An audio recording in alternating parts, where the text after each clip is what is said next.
lah asyhadu an Allah wahdahu la syarikalah wa asyhadu anna Muhammadan abduhu wa rasuluh la nabiyya wa la rasula ba'dah. Rabbi shrah li sadri wa yassir li amri wa hlul 'uqdatam min lisani yafqahu qawli amma ba'du. Ibu-ibu sekalian yang kami muliakan, alhamdulillah wa syukurillah, mari kita terus bersyukur atas karunia yang diberikan oleh Allah Subhanahu wa taala. Kita diberikan sehat walafiat dan lebih dari itu kita diberikan kesempatan oleh Allah Subhanahu wa taala untuk menikmati jamuan bulan Ramadan di tahun 1447 Hijriah ini. Mudah-mudahan ibadah kita disempurnakan oleh Allah hingga akhir dan menjadi ibadah yang makbul, diterima di sisi Allah Subhanahu wa taala ya. Allahumma amin. Dan marilah juga sholawat serta salam kita sampaikan kepada junjungan kita Rasulullah Muhammad Sallallahu Alaihi Wasallam yang telah berkorban dan berjuang luar biasa agar kita sebagai umatnya di akhir zaman ini yang bahkan tidak sempat bertemu dengan beliau, ya kita tetap bisa menikmati ya, indahnya hidup di bawah aturan dan syariat Islam. Mudah-mudahan dengan kita berusaha untuk istiqomah meneladani beliau, kita bisa husnul khotimah, kita bisa memperoleh syafaat beliau fi yaumil qiyamah. Allahumma amin ya rabbal alamin. Ibu-ibu sekalian, pada hari ini tidak terasa ya kita sudah berpuasa sampai 17 hari, ada yang bahkan sudah 18 hari. Jadi hari ini bertepatan dengan nuzulul Quran ya, karena nuzulul Quran sebagaimana kita ketahui para ulama menyampaikan itu terjadi di masa Rasulullah pada tanggal 17 Ramadan ya. Jadi tepat sekali pada hari ini ya, sehingga untuk tema Sabila pada pagi hari ini adalah bagaimana kita memaksimalkan Ramadan bersama Al-Quran begitu, karena di bulan Ramadan ini kalau kita kaji ayat-ayat tentang puasa dari surat Al-Baqarah ayat 183 sampai ayat 187 ya, kita mendapati tiga mahkota Ramadan ya. Yang pertama adalah puasa, yang kedua adalah Al-Quran, dan yang ketiga adalah doa ya. Sebagaimana tadi ayatnya sudah dibacakan, sudah kita dengarkan bersama, di antaranya di surat Al-Baqarah ayat 185, Allah Subhanahu wa taala menyebut satu-satunya bulan dari 12 bulan ya, disebut namanya di dalam Al-Quran hanyalah satu, yaitu bulan Ramadan. Dan bulan Ramadan ini disebut oleh Allah karena spesial dengan adanya peristiwa yang spesial. Yang inilah yang membedakan peradaban manusia, sejarah manusia. Bagaimana manusia yang tadinya hidup ya dengan aturan-aturan yang dibuat oleh manusia, yang ternyata dengan aturan-aturan itu terkadang ya manusia hidup tidak bisa memanusiakan manusia gitu ya, apalagi yang lain.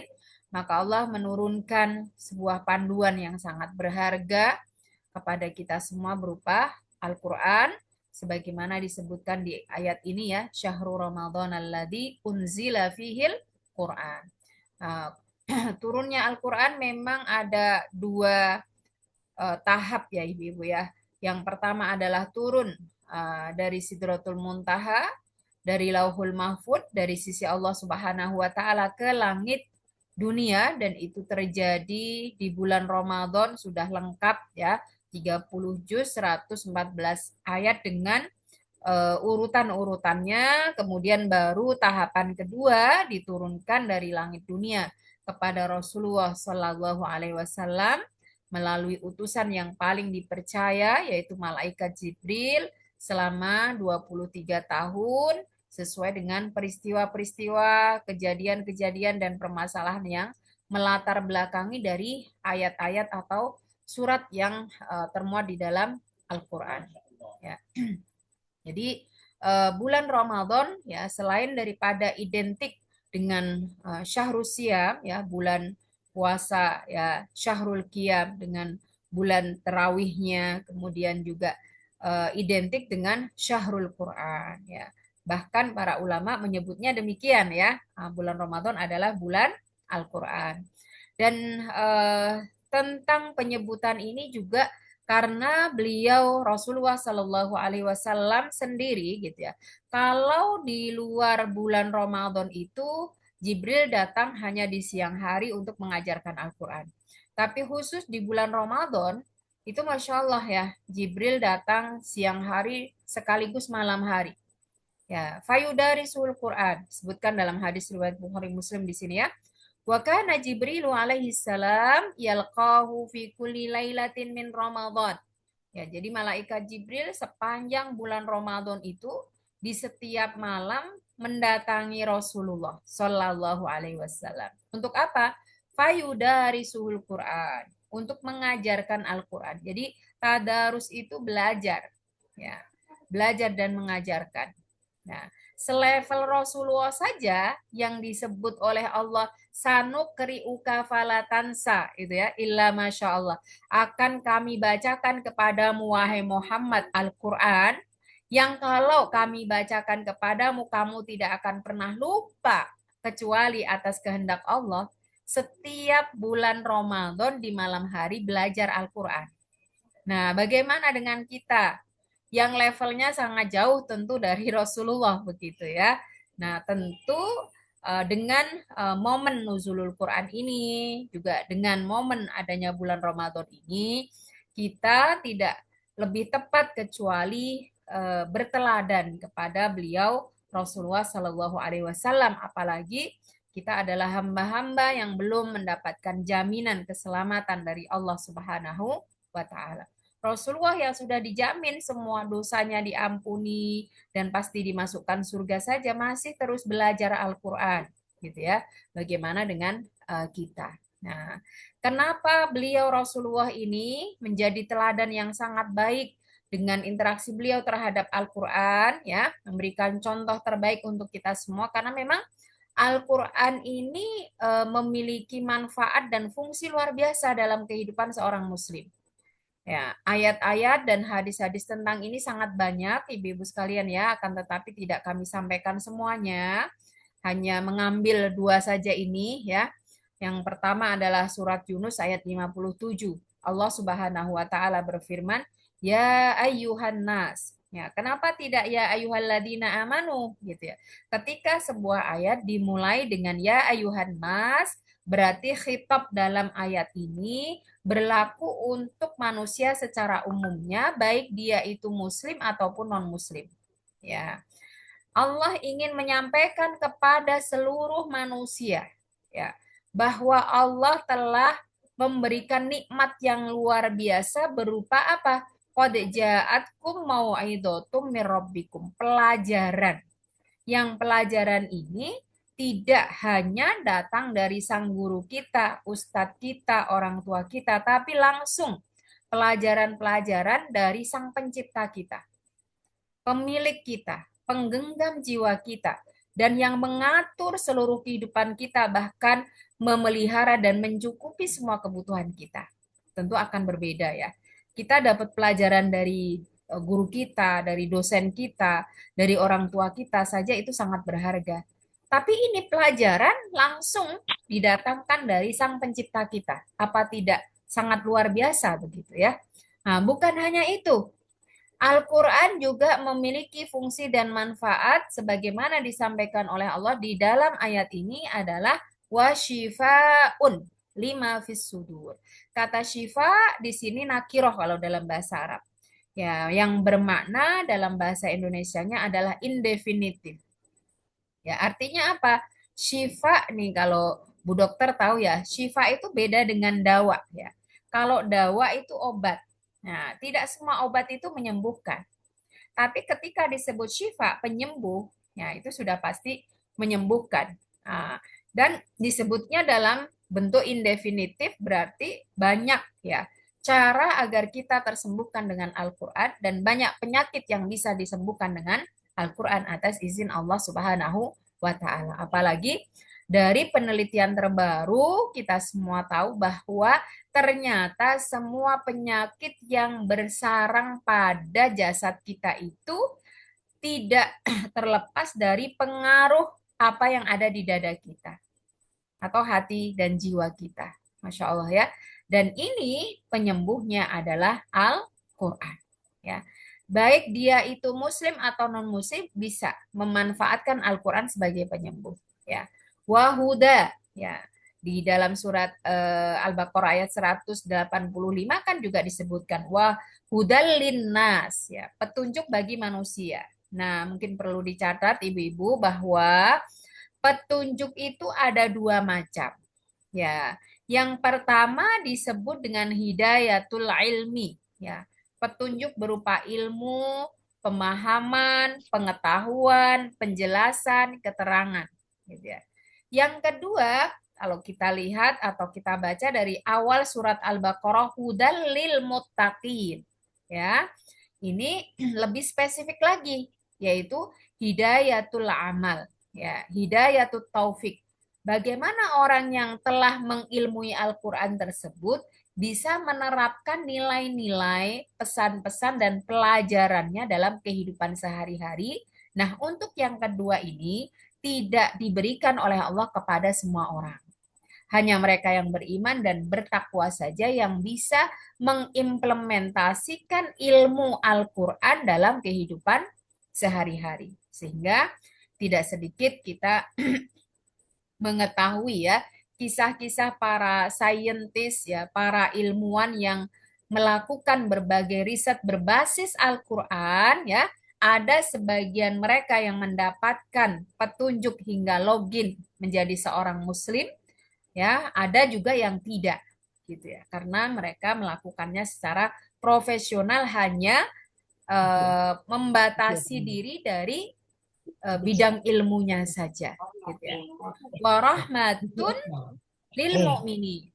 Dan Al-Qur'an ini diturunkan oleh Allah sebagai wujud rahmat atau kasih sayang dari sisi Allah Subhanahu wa taala, dan untuk kasih sayang ini tidak juga diberikan oleh Allah kepada semua orang ya, hanya orang-orang yang beriman saja yang mendapatkan rahmat Allah Subhanahu wa taala.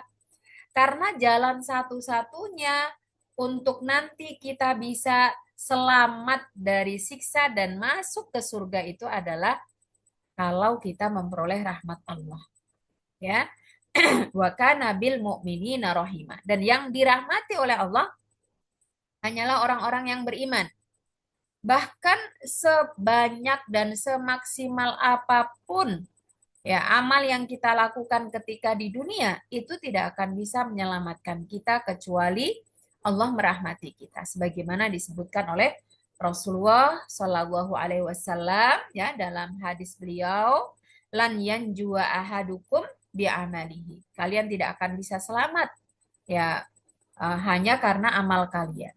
Wala anta ya Rasulullah, apakah engkau juga demikian?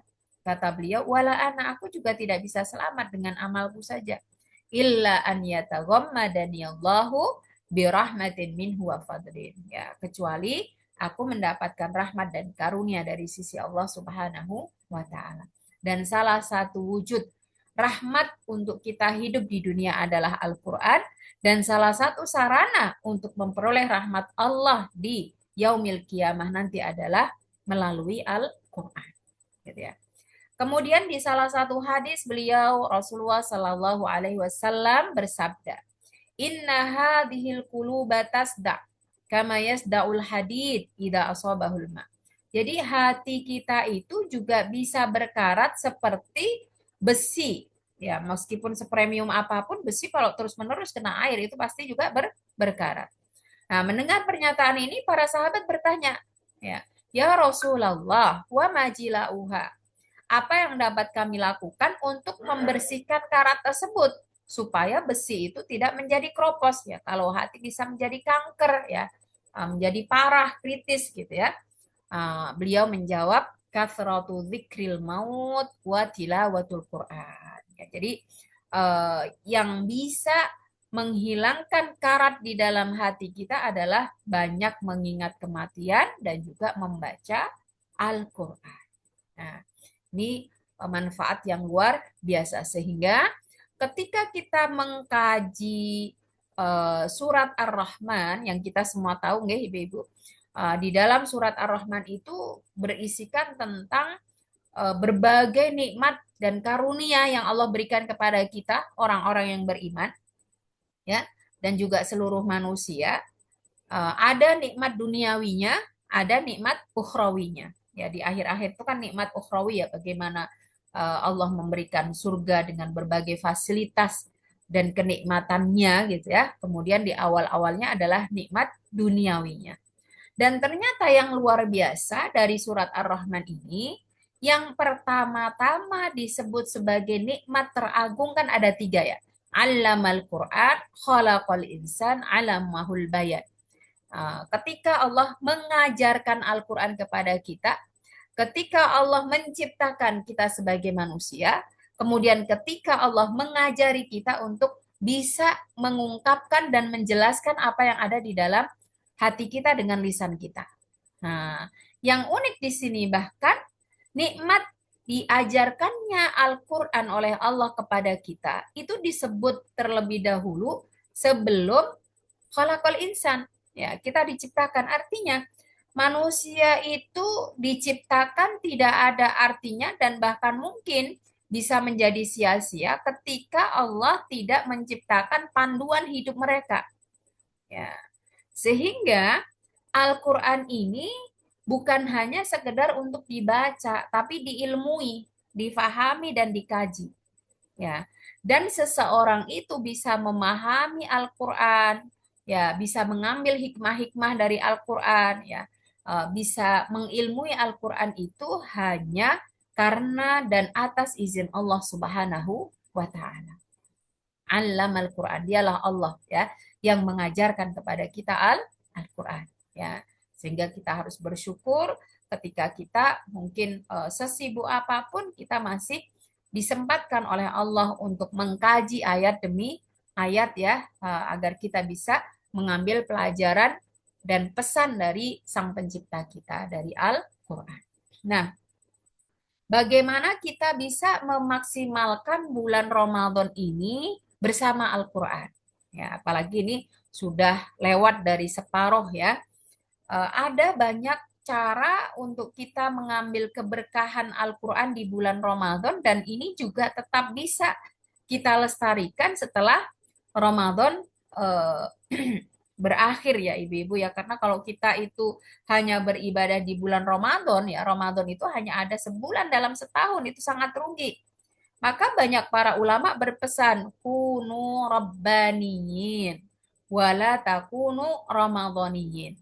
Dalam beribadah jadilah kalian itu penghamba Allah, bukan penghamba Ramadan ya. Sehingga ketika bulan Ramadan sudah tidak ada atau sudah habis, banyak sekali ibadah yang kita tinggalkan. Fana'udzubillahi min dzalik. Kenapa? Karena kita melakukannya hanya karena Ramadan. Padahal itu tadi ya, dia hanya ada dalam 1 tahun 1 bulan saja. Adapun Allah Subhanahu wa Ta'ala selalu ada dan menghargai dan juga memberikan reward dari apa yang kita lakukan ya. Nah, di sini ada 5 cara paling tidak ya untuk memaksimalkan Ramadan bersama Al-Quran. Yang pertama adalah dengan al-istima, mendengarkan. Yang kedua adalah al-qiraah, membaca. Yang ketiga adalah al-hifdz, ya, menghafal. Yang keempat adalah al-amal. Yang keempat adalah at-tadabbur, ya, mentadaburi. Dan yang terakhir adalah al-amal, ya, mengamalkan. Yang pertama kita bisa mengambil keberkahan dari Al-Quran dengan cara istima atau menyimak dengan baik. Sebagaimana disampaikan oleh Allah Subhanahu wa Ta'ala di dalam surat Al-A'raf ayat 204, Allah berfirman, "Wa idza quri'al Qur'an fastami'u lahu wa ansitu la'allakum turhamun." Dan jika dibacakan Al-Quran, maka posisikan Al-Quran itu sebagai bacaan yang mulia karena dia adalah berisikan firman pencipta kita. Dengan cara bagaimana? Istami'ulahu, dengarkan dengan saksama, wa ansitu, dan diamlah, jangan ngobrol. La'allakum turhamun, agar kamu dirahmati. Nah, mendengarkan Al-Quran ini, ibu-ibu sekalian, ada dua variasinya. Ya, variasi yang pertama ketika memang acaranya itu tasmi atau tilawah ya, seperti random kajian biasanya setelah pembukaan adalah tilawah gitu ya, atau kita hadir di acara tasmi, maka haram bagi kita ngobrol. Haram bagi kita itu tidak mendengarkan. Kita wajib mendengarkan dan diam. Karena kalau ibu-ibu kan bisa mendengar sambil ngobrol gitu ya. Tapi khusus terhadap Al-Quran, karena posisinya yang sangat agung, kita nggak boleh ya mendengar sambil ngobrol. Mendengar harus dengan diam. Nah, itu. Di sisi lain, untuk versi kedua menyimak dan mendengar Al-Quran itu ya bisa dengan cara misalnya saat kita masak, saat kita bersih-bersih rumah atau melakukan perjalanan ya, itu kita bisa memperdengarkan Al-Quran ya sembari perjalanan kita atau aktivitas kita. Nah, kalau ini boleh ya kita sambil ngobrol mungkin atau sambil bicara mungkin tidak masalah karena untuk dengan cara yang pertama tadi waktu kita sangat terbatas, kesempatan kita sangat terbatas sedangkan aktivitas kita itu kan bermacam-macam. Nah, jadi yang kedua ini kita lakukan ya bukan karena kita tidak memposisikan Al-Quran sebagai kalam yang mulia, bukan, atau sebagai kalam Allah, bukan. Tapi kita ya mengambil manfaat meskipun yang kita lakukan dan kita dapat itu tidak maksimal memang, gitu ya. Tapi lebih baik kan kalau dalam kaidah usul fikih itu disebutkan mala yudrok julluh la yudrok kulluh. Sesuatu yang tidak bisa kita dapatkan, kita lakukan secara ideal, sempurna, tapi kita masih bisa memperoleh manfaatnya meskipun itu 20%, 30%, itu masih lebih baik daripada tidak sama sekali. Gitu ya. Apalagi kita semua tahu bahwa menyimak atau mendengar Al-Quran itu memiliki manfaat yang luar biasa. Ya, selain mendapatkan rahmat Allah dan rahmat ini juga identik dengan pahala, karena Al-Quran ini berisikan tentang kalam Allah yang berfungsi diantaranya adalah untuk sarana kita mengingat Allah Subhanahu wa Ta'ala, maka saat kita menyimak Al-Quran dibacakan, secara otomatis Allah akan memberikan ketenangan pada jiwa kita. Ya, sebagaimana disebutkan oleh Allah ya, ala bidzikrillahi tatmainnul qulub. Dengan cara kamu mengingat Allah itu, hatimu akan menjadi tenang. Nah, juga selain itu ada manfaat lain. Ketika kita sering menyimak dan mendengar Al-Quran, maka akan membantu kita untuk mudah mengingat, menghafal ayat tersebut. Ya, karena apa?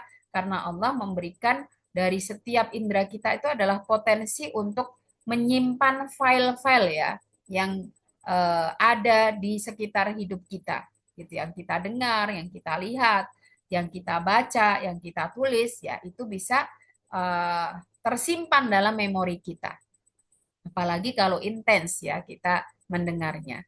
Dan juga dengan mendengar bacaan Al-Quran itu juga manfaat lain yang luar biasa adalah bisa memperbaiki bacaan kita ya karena apa namanya bacaan Al-Quran itu biasanya dilakukan oleh para qori, para masyayikh yang bacaannya sudah di level mahir ya. Ini sangat membantu kita untuk memperbaiki bacaan kita ya. Selain itu, ya dengan terus-menerus kita mendengar Al-Quran dibacakan, sebagaimana di surat Al-Anfal ayat 2 ini ya, salah satu manfaatnya adalah wa idza tuliyat alaihim ayatuhu zadathum imana. Ya, akan menambahkan keyakinan kita kepada Allah. Ya, kenapa?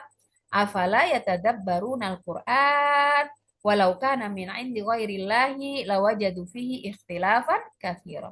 Karena Al-Qur'an itu tidak mungkin dibikin oleh manusia. Dia hanya bisa dibuat dan datang dari sisi Allah Subhanahu wa taala sebagai sang pencipta. Karena meskipun hanya 30 juz, tapi Masya Allah ya, memuat segala hal yang terkait dengan kehidupan manusia, baik sebelum bumi dan langit diciptakan, atau nanti setelah bumi dan langit ditiadakan oleh Allah Subhanahu wa taala dan diganti dengan bumi dan langit yang baru. Jadi setelah terjadi kiamat, itu semua beritanya ada di dalam Al-Qur'an, ya. Dan ketika seorang itu ya mengalami kenaikan iman atau bertambah keimanannya, maka hidupnya akan menjadi kehidupan yang luar biasa. Ya, artinya dia tidak akan terjatuh. Kenapa? Wa ala rabbihim yatawakkalun. Dia hanya bersandar kepada Allah Subhanahu wa taala. Ketika uh, menghadapi masalah, dia akan ingat ya janji Allah ya. Wa may yattaqillaha yaj'al lahu makhraja. Siapa yang bertakwa kepada Allah akan diberikan jalan keluar dari permasalahannya. Seperti begitu ya. Ketika dia mungkin ada kebutuhan yang masih belum tercukupi, dia ingat dengan firman Allah, innallaha ghaniyyun hamid, bahwa Allah itu maha kaya, maha terpuji. Tinggal kita melakukan ikhtiar sembari ya memohon pertolongan kepada Allah Subhanahu wa taala. Ketika dia sakit, ya, dia juga hanya akan bersandar kepada Allah karena Allah berkata, wa idza maridtu fahuwa yashfin, gitu kan. Jika aku sakit, dialah Allah yang akan menyembuhkan. Nah, dan yang lain sebagainya. Sehingga sekedar mendengar Al-Qur'an, menyimak Al-Qur'an ini manfaatnya sangat luar biasa, ya. Selain mendapatkan rahmat dan pahala dari sisi Allah Subhanahu wa taala. Sehingga di dalam surat Az-Zuhruf ayat 32 ini Allah sampaikan wa rahmatu rabbika khairun mimma yajma'un. Jika seseorang itu telah mampu meraih rahmat Allah, ya baik itu yang wujudnya ada di dunia ini ataupun nanti apalagi ya setelah hari kiamat gitu ya. Itu kata Allah khairun, ya lebih baik dari seluruh harta, kekayaan, popularitas, jabatan yang kita kumpulkan di dunia. Nah, ini dahsyat sekali ya Ibu. Itu baru poin satu ya, mendengar Al-Qur'an ya. Kemudian yang kedua adalah membaca. Melafadzkan setiap huruf dari Al-Qur'an dengan baik ya. Ini memiliki manfaat yang luar biasa, amazing gitu ya. Kenapa? Karena Rasulullah Shallallahu Alaihi Wasallam bersabda, Iqra'ul Quran, bacalah Al-Quran. Fa innahu ya'ti yaumal qiyamah, karena Al-Quran itu pada hari kiamat nanti akan datang menjadi syafi'an, ya, menjadi pembela, ya, sebagai syafaat, sebagai pengacara, penyelamat, ya, li ashabihi, li ashabihi. Ini sebenarnya lebih tepatnya bukan diartikan pembacanya lagi ya. Ya, untuk sahabat Al-Qur'an. Ya. Yang namanya sahabat itu pastinya adalah mereka yang selalu bersama dengan Al-Qur'an. Di antaranya kebersamaannya dengan cara membacanya. Nah, Masya Allahnya lagi ibu-ibu sekalian ya, kalau kita kaji lebih detail dari sisi bahasa, ya, Allah Subhanahu wa taala menggunakan banyak diksi atau frase juga Rasulullah ya di dalam Al-Qur'an dan hadis tentang variasi dan cara membaca Al-Qur'an.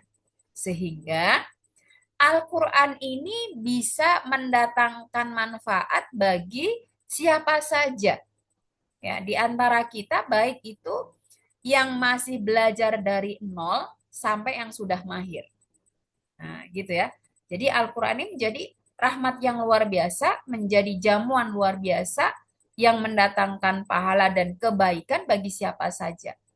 Ya, baik yang sudah mahir membacanya atau yang belum. Ya, sehingga di dalam Al-Qur'an dan juga hadis Nabi itu ada beberapa diksi yang digunakan untuk dimaknai sebagai membaca. Yang pertama adalah kiroah. Qoro'a yaqra'u kiroah. Ini kalau dalam bahasa Arab maknanya sangat sederhana. Membunyikan huruf, melafatkan kata, mengeja. Nah, kalau yang dibunyikan itu huruf-huruf dari Al-Quran, yang dieja dan dilafatkan itu adalah kata dan kalimat dalam Al-Quran, Masya Allah ya, disebutkan dalam hadis muttafaq alaih ini, walladhi yaqra'ul Qur'an wa yatata'ta fihi. Siapa yang membaca Al-Quran akan tetapi karena mungkin dia baru belajar atau baru ketika sudah sepuh gitu ya, tidak mudah kan ya untuk melafatkan atau sekedar membunyikan Al-Quran itu sehingga dia terbata-bata mengeja wa huwa alaihi syakun lahu karena kesulitan yang dihadapinya itu kata Allah tetap diberikan reward yang luar biasa lahu ajrani, dia dapat 2 pahala ya, pahala dari setiap huruf yang dia eja dan pahala dari usaha yang dia lakukan. Nah, adapun bagi yang sudah mahir, yang sudah pandai, yang sudah lancar, maka dia bisa membaca Al-Quran dengan versi 2, yaitu tartil. Sebagaimana disampaikan oleh Allah di dalam surat Al-Muzammil ayat 4. Warattilil Qur'ana tartila. Apa yang dimaksud dengan tartil? Membaca Al-Quran dengan perlahan agar makhrajnya sesuai dengan benar dan tidak merubah makna yang diinginkan oleh Allah dan juga demikian dengan tajwidnya, ya, aturan bacanya. Nah, gitu ya. Kemudian versi yang keempat dari membaca Al-Quran disebutkan dengan diksi tilawah. Nah, tilawah itu sebenarnya sudah berada di level 3 ibu-ibu untuk membaca Al-Quran. Tapi kita biasanya sama aja gitu ya, mau kiroah, mau tilawah, mau tadarus gitu ya. Itu kayaknya hampir dimaknai sama. Kalau dari segi bahasanya berbeda. Tala yatlu tilawah itu maknanya adalah membaca dan mengikuti. Ya, sehingga kalau dalam bahasa Arab ya bacalah soal berikut ini. Iqra'ul as'ilatat taliyah gitu ya. Nah, tala itu mengikuti, berikutnya. Nah, jadi tilawah itu sebenarnya adalah kita membunyikan bacaannya, ayatnya, kita mengikuti maknanya gitu. Nah, ini ya. Ini perlu keras khusus kalau di sini ya.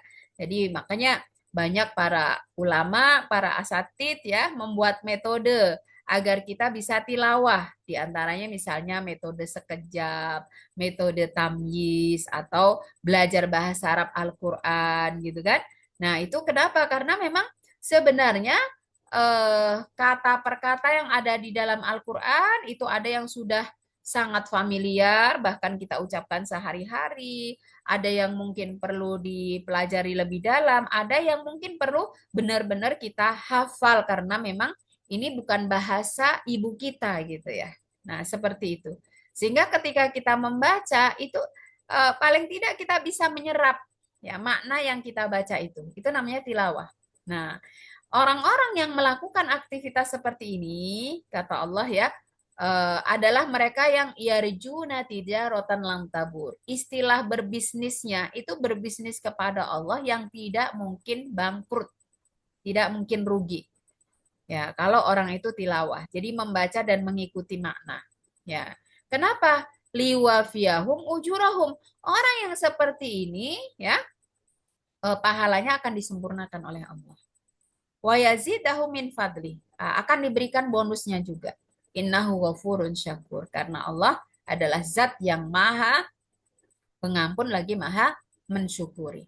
Ya. Nah, kemudian di antara variasi lain, membaca Al-Quran disebut dengan diksi tadarus atau ta'allum. Mengkaji dan mengajarkan dan mempelajari. Nah, sebagaimana disebut dalam hadis, Rasulullah bersabda, "Ma min kaumin yajtami'una fi baitin min buyutillah." Tidak ada suatu kaum yang berkumpul, bertemu di salah satu rumah Allah. Yata'allamuna kitab Allah.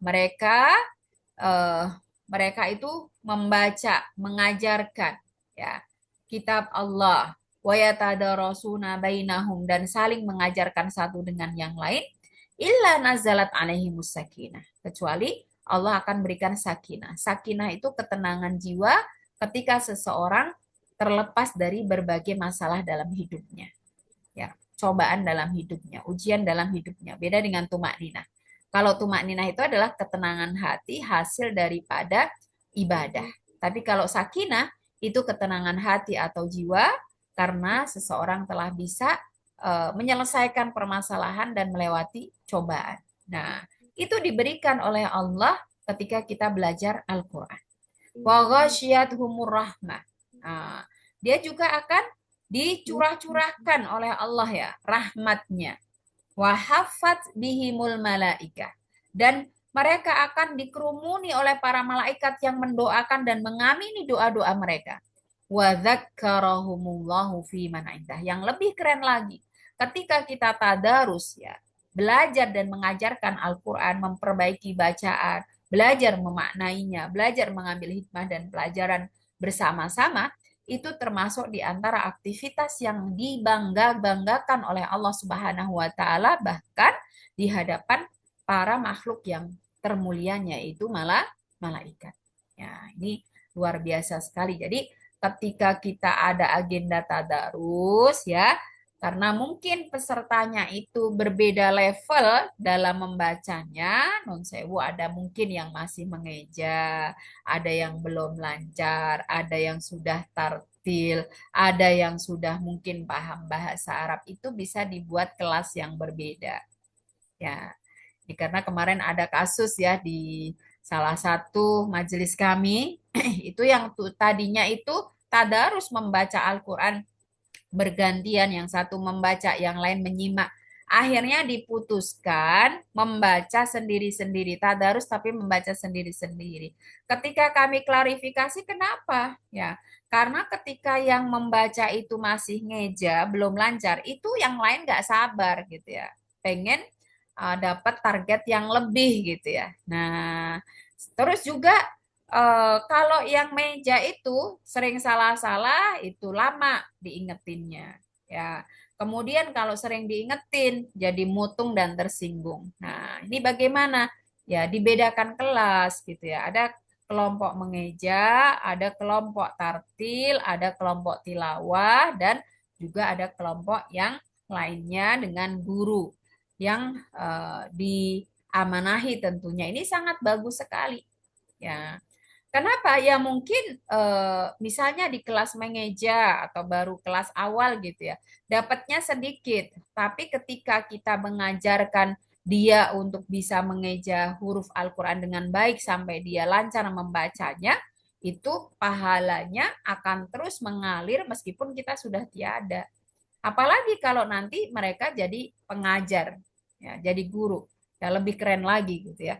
Nah itu jadi Allah tidak menuntut kita untuk selalu dapat banyak khatam banyak dan sebagainya, tapi nilai-nilai yang ada di dalam Al-Quran, ya termasuk diantaranya adalah peduli untuk mengajarkan yang benar dan sebagainya, itu sangat dihargai. Nah, kenapa? Karena yang diberikan pahala oleh Allah dari Al-Quran itu bukan banyaknya hatam, bukan banyaknya juz, bukan banyaknya surat, tapi banyaknya huruf yang kamu eja, banyaknya huruf yang kamu bunyikan, gitu ya. Sehingga untuk orang yang baru belajar, dia membaca satu ayat diulangi sampai 10 kali, ya itu tetap dapat pahala berlipat-lipat dari pengulangan tersebut. Ya, meskipun dia hanya bisa membaca dalam satu bulan Ramadan 3 juz, tapi setiap ayatnya diulang 10 kali, nah setiap huruf yang dia ulang itu pahalanya. Gitu ibu-ibu. Jadi memang untuk yang baru belajar ya, ketika sulit untuk mencapai target khatam ya tidak harus mencapai target khatam. Nah, tapi yang terpenting dia terus ya belajar untuk membunyikan daripada Al-Quran, membaca daripada Al-Quran. Sehingga disinilah ya Rasulullah bersabda, man qara'a harfan min kitabillah falahu hasanatun wal hasanatu bi asyri amsalihha. Siapa yang membunyikan satu huruf saja dari Al-Quran, itu dapat satu pahala yang dilipatkan 10 kali, dan khusus di bulan Ramadan itu ila sabai mi'ati dhifin. Wa ila masya Allah bisa 700 kali lipat, dan bisa dengan batasan yang tak terhingga. Masya Allah, luar biasa. Nah, sehingga bulan Ramadan ini, apalagi ini sudah nuzulul Quran ya, menjadi waktu kesempatan yang terbaik untuk kita membiasakan diri membaca Al-Quran setiap hari ya, menambah target tilawah atau murojaah. Kemudian juga menjadi momen yang sangat tepat untuk melakukan tadarus bersama. Kalau di luar Ramadan kan mungkin agak canggung dan sebagainya gitu ya. Nah, ini bisa dimanfaatkan sebaik mungkin ya.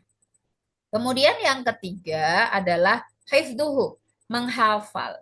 Mengingat setiap ayat di dalam hati kita ini menjadi sebuah tuntutan ya dalam syariat kita. Kenapa? Karena setiap sholat paling tidak kita harus ya membaca surat Al-Fatihah dan juga surat yang lain di rakaat pertama dan kedua. Sehingga Allah sampaikan di dalam surat Al-Ankabut ayat 49 ini, bal huwa ayatun bayyinatun fi suduril ladzina utul kitab. Dan semestinya Al-Qur'an itu adalah ayat-ayat yang disimpan di dalam memori kita.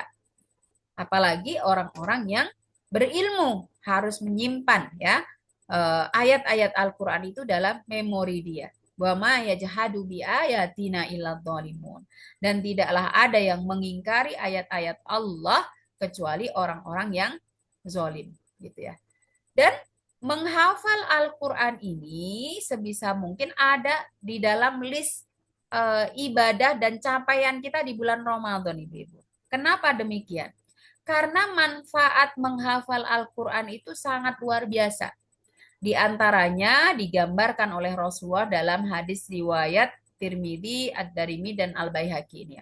Man syaghalahul Qur'ana an dzikri wa mas'alati a'taituhu afdhala ma u'tiya sa'ilin. Ya, siapa yang disibukkan oleh Al-Qur'an? Kalau orang menghafal murojaah itu kan sibuk sekali. Karena nggak mungkin bisa disambi-sambi yang lain. Jadi kalau mau menghafal Al-Qur'an, murojaah Al-Qur'an, HP-nya harus dijauhkan. Kalau nggak akan bisa. Ya, karena saking dia harus fokus, tersibukkan dengan itu semua, Allah menjanjikan, ini hadis tapi hadis qudsi. Ya. Barangkali dengan dia punya target tersebut sampai dia mungkin harus men-skip ya waktu dia untuk berzikir, waktu dia untuk berdoa, tapi Masya Allah, kata Allah, aku akan berikan kepada dia sesuatu yang lebih afdol, lebih baik, ya, lebih berharga daripada yang aku berikan kepada mereka yang berdoa. Nah, kenapa demikian? Wa fadlu kalamillahi ala sairil kalam kafadlillahi ala khalqihi. Karena kemuliaan kalam Allah itu dibandingkan dengan semua jenis perkataan, itu seperti keutamaan Allah atas semua yang diciptakannya. Sehingga setiap orang yang memuliakan Al-Quran dengan cara menyibukkan diri dengan Al-Quran, berlama-lama dengan Al-Quran, ya, dihargai oleh Allah dengan yang lebih baik daripada orang yang berdoa. Gitu ya. Belum lagi manfaat dalam sholat kita. Ya memang mungkin kita butuh 3 stok surat sudah cukup ya, Fatihah dan 2 surat yang lain. Tapi kalau kita itu sholat yang kita baca itu suratnya itu saja, ngelamun juga tahu-tahu salam gitu ya. Seperti kalau kita nih punya tempat kerja yang setiap hari kita lewati, ya kan? Karena setiap hari kita lewat di situ, kadang kita bengong, tahu-tahu sudah nyampe di kantor, tahu-tahu sudah nyampe di tempat kerja. Betul tidak, Ibu? Kan seperti itu.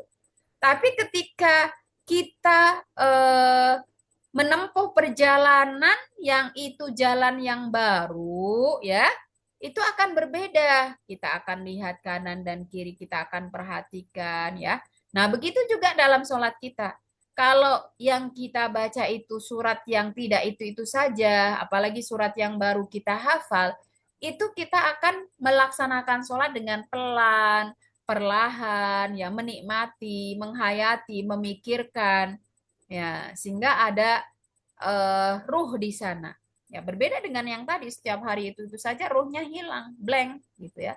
Jadi sekedar gerakan dan bacaan yang tidak sampai ke dalam hati bahkan hanya sampai di lisan saja. Nah, itu manfaat lain gitu ya dari menghafal Al-Qur'an. Jadi bulan Ramadan ini sangat tepat ya bagi kita untuk melakukan murojaah yang dulu mungkin kita sudah hafal ya 1 juz, juz 30 kah, juz 29 kah, itu sangat tepat ya untuk kita murojaahi. Dan bagi yang belum bisa menambah hafalannya ya. Apalagi kalau sampai nauzubillah min dalik ya, kita tidak punya hafalan sedikit pun ya atau sangat-sangat amat sedikit sekali. Itu kata Rasulullah innalladzi laisa fi jawfihi syai'un minal Qur'an kal baitil kharib. Siapa yang di dalam hatinya tidak ada hafalan Al-Qur'an, itu diumpamakan seperti rumah yang hancur tak berpenghuni. Dijual pun tidak laku. Ya. Kenapa tidak laku? Karena menyeramkan, menakutkan, kotor, mengerikan, ya. Bahkan bisa menjadi beban kalau beli rumah yang sudah hancur gitu ya. Itu orang-orang kan lebih milih meskipun dibeli tanah bonus rumah, tapi rumahnya sudah hancur itu pada nggak mau.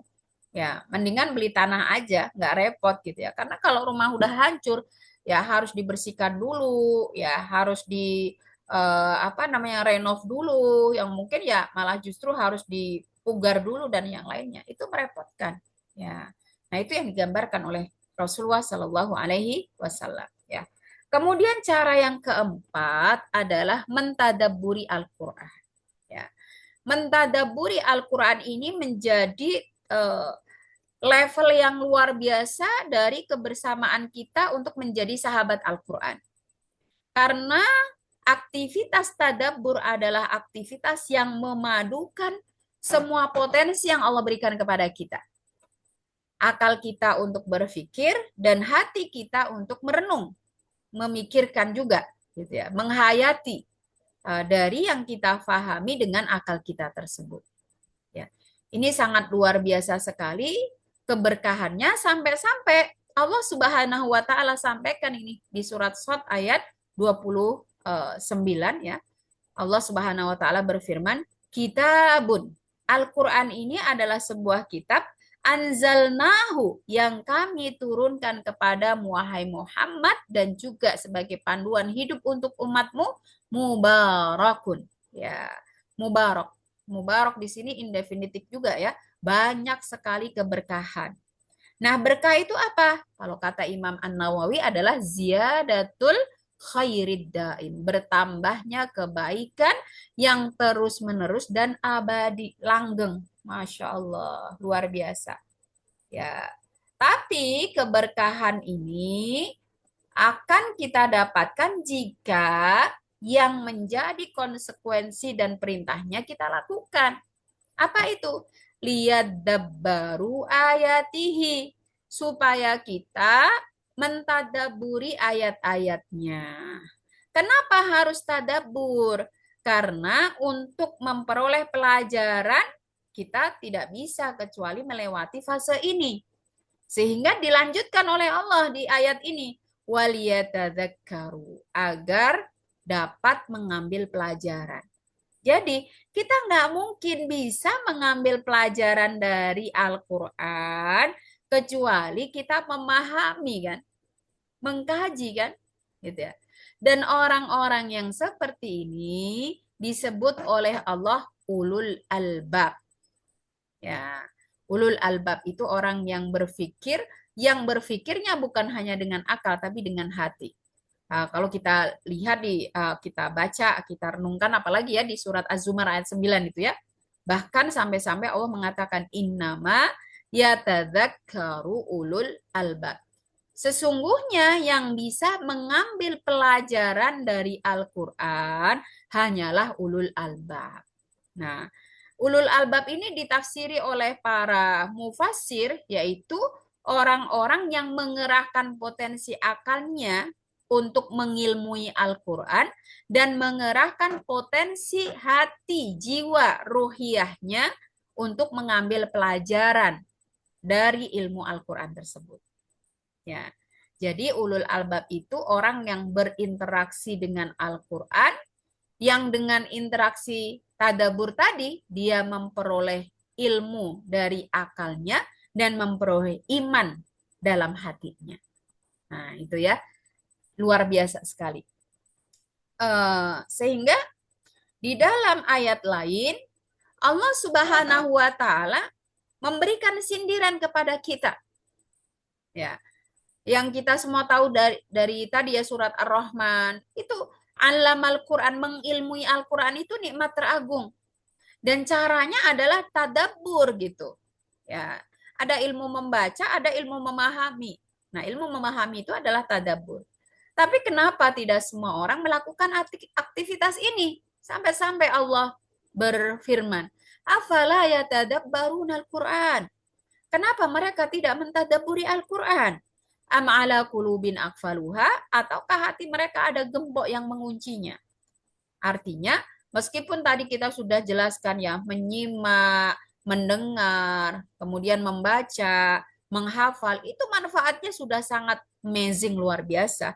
Akan tetapi, kita nggak akan bisa mengimplementasikan, mengingat pelajaran-pelajaran yang ada di dalam ayatnya, kecuali ya kita mentadaburinya. Sehingga diumpamakan, yang membaca, menghafal, tapi tidak tahu maknanya itu seperti orang yang hatinya terkunci. Bahkan di dalam surat Al-Jumu'ah digambarkan oleh Allah dengan perumpamaan yang jauh ya. Nah, orang-orang yang diberikan kepada mereka Al-Quran akan tetapi tidak memahaminya, itu diumpamakan seperti apa? Kama salil himar yahmilu asfara, seperti keledai yang membawa buku.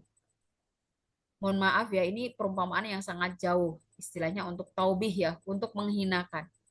Betapa hinanya orang yang seperti itu. Artinya apa? Diberikan oleh Allah otak, akal, tapi seperti tidak punya akal dan otak. Ya, kenapa? Karena dia tidak mau memikirkan pesan-pesan Allah di dalam Al-Quran. Sehingga ibu-ibu sekalian kami mulaikan ya, sukses Ramadan itu bukan hanya sekedar banyaknya kita menghatamkan bacaan kita. Akan tetapi bagaimana dari Al-Quran, ayat, surat yang kita baca itu bisa membekas ya di dalam hati kita dan perilaku kita. Sehingga sangat penting bagi kita untuk mengilmui Al-Quran. Dengan cara apa? Mentadaburi Al-Quran. Nah, digambarkan juga oleh Allah Subhanahu wa taala di dalam surat Al-Hasyr ayat 21 ini ya. Lau anzalna hadzal Qur'ana ala jabalin la ra'aitahu khashi'an mutasaddian min khasyatillah wa tilkal amsalu nadribuha linnas la'allahum yatafakkarun. Seandainya Al-Quran itu kami Allah turunkan kepada gunung, yang kita semua tahu, semua gunung yang Allah ciptakan itu berdiri dengan sangat kokoh dan tegak. Ya. Tapi kenapa bisa berdiri kokoh dan tegak? Karena Al-Quran tidak diturunkan kepada mereka. Dia tidak dikhitab oleh Allah untuk menjalankan dan mengambil pesan-pesan yang ada di dalamnya. Meski demikian, ya sebenarnya gunung, semua ciptaan Allah itu bertasbih pada Allah. Paham? Ya, memiliki ketundukan yang luar biasa. Dan digambarkan oleh Allah, apalagi kalau Al-Quran itu diturunkan kepada mereka. Ya, la ra'aitahu, niscaya kamu akan menyaksikan setiap gunung dimanapun itu akan khasyian mutasaddian, akan khusyuk, tunduk, bahkan sampai menghancurkan dirinya berkeping-keping saking takutnya kepada Allah Subhanahu wa taala. Tapi diksi yang digunakan di sini bukan khauf tapi khasyah. Nah, itu ada bedanya. Dalam bahasa Arab, khauf itu ada yang sifatnya faham dan tidak faham. Misalnya, kita nggak pernah faham hakikat apa yang sering disebut sundel bolong lah, genderuwo lah, apa gitu ya. Tapi ketika ada orang yang menyebut itu, apalagi saat kita berjalan di malam hari gelap gitu ya, ada rasa merinding, takut gitu ya. Padahal kita nggak tahu itu ada apa enggak gitu ya, seperti apa dan sebagainya. Nah, itu khauf. Nah, khasyah itu berbeda. Khasyah itu adalah rasa takut yang muncul karena pemahaman yang disertai dengan mahabbah wa ta'zim, kecintaan dan pengagungan. Nah, sehingga di dalam ayat lain disebut innama yakhsyallaha min ibadihil ulama. Orang yang memiliki rasa khasyah itu hanyalah orang yang berilmu. Nah, itu. Jadi, rasa takut kepada Allah yang itu disertai dengan cinta kepada Allah, pengagungan kepada Allah itu adalah yang muncul dari ma'rifatullah. Dan ma'rifatullah ini akan lebih dalam kita bisa raih ya dari mengkaji firman Allah Subhanahu wa taala. Karena memang Allah turunkan Al-Qur'an itu salah satu fungsinya agar kita mengenal siapa itu Allah. Agar kita mengenal siapa diri kita. Ya sehingga tugas kita di dunia ini ya berada di dunia ini hanya dua sebenarnya. Ya, untuk belajar dan untuk beramal. Belajar tentang apa? Rububiyah Allah. Belajar tentang apa? Uluhiyah, tentang asma dan sifat. Jadi semua ayat Allah, baik itu kauliyah maupun kauniyah, itu kalau kita kaji akan menghantarkan kita ke sana. Nah, jadi rububiyah, asma dan sifat itu adalah ilmu. Uluhiyah, peribadahan itu adalah amal. Cuman itu. Makanya di dalam surat Ad-Dariyat ayat 56, ya Allah sampaikan wa ma khalaqtul jinna wal insa illa liya'budun. Tidaklah aku Allah ciptakan jin dan manusia itu kecuali hanya untuk menyembah. Tapi untuk beribadah dan menyembah Allah ini tidak bisa menjadi ibadah yang benar yang diterima kecuali berdasarkan ilmu. Nah, ilmu apa? Ilmu yang ada di dalam Al-Quran. Nah, ini ya.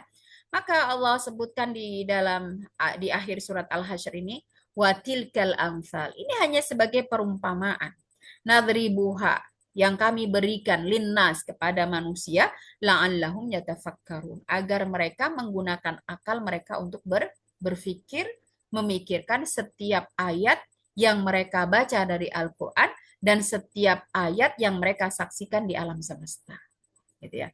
Dan puncak dari kebersamaan kita untuk meraih keberkahan Al-Qur'an adalah dengan mengamalkan. Ya, ini banyak juga variasinya mengamalkan Al-Quran itu kita implementasikan dalam kehidupan kita sehari-hari, aktivitas kita sehari-hari, atau mengajarkannya, mendakwahkannya dalam kehidupan kita. Nah, ini level tertinggi ya, sampai-sampai di surat At-Tur ayat 16 ini, Allah sampaikan, innama tujzauna ma kuntum ta'malun. Sesungguhnya kamu diberikan balasan terhadap apa yang telah kamu lakukan. Jadi balasan itu inama itu sesungguhnya hanya gitu ya. Kenapa? Karena orang itu ketika bisa mengamalkan, itu pasti sudah melalui semua proses yang di depan tadi. Dia pasti mendengar, dia pasti membaca, dia pasti menghafal, mengingat, dia pasti memahami gitu ya. Nah, ditegaskan di dalam surat Al-Waqiah ayat 24 jazaa'an bima kanu ya'malun sebagai balasan atas apa yang mereka kerjakan. Sehingga dari sinilah ibu-ibu sekalian ya untuk memperingati dan mengimplementasikan nuzulul Quran juga madrasah Ramadan hasilnya masing-masing kita harus mampu menjadi generasi Rabbani. Ya. Generasi Rabbani yang dimaksud di dalam surat Ali Imran ayat 79 itu yang seperti apa? Walakin kunu rabbaniyina bima kuntum tu'allimun alkitab wa bima kuntum tadrusun. Ya, ini sangat menarik ini ayatnya bunyinya gitu ya. Generasi Rabbani itu adalah generasi yang selalu mengajarkan Al-Quran disebabkan kamu tetap mempelajarinya. Nah, ini keren gak Bu nih? Jadi terhadap Al-Quran, kalau mungkin kita itu tidak bisa menjadi guru biologi, guru kedokteran, guru farmasi, guru perawat, dan sebagainya. Semua kita muslim itu Allah inginkan kita bisa menjadi guru Al-Quran. Ya. Kenapa? Karena guru Al-Quran itu pasti terus belajar, tetap belajar, dan akan menjadi lebih baik belajarnya dari hari ke hari. Ya, jadi kita itu disuruh menjadi guru, pembina kebaikan, pembina agama, pembina Al-Quran, ya. Itu kenapa? Karena kalau kita sudah menjadi guru pembina itu pasti belajar. Setiap guru pasti dituntut untuk upgrade ilmu, upgrade kemampuan, upgrade metode gitu kan. Eh, Beda dengan murid. Ya, kalau murid ya kadang mau belajar, kadang enggak.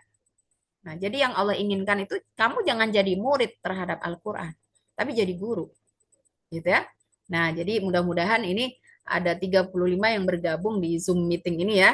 Nah, di bulan Ramadan ini ada satu pelajaran berharga bahwa kita semua harus bisa menjadi guru Al-Qur'an. Ya. Guru itu tidak harus ahli betul, tapi kalau menjadi ahli lebih baik gitu ya. Kan tadi ada kelas yang mengeja. Kita bisa mengajar di kelas mengeja atau kelas yang tartil. Kita bisa mengajar di kelas yang tartil. Ini sangat bagus sekali. Kenapa?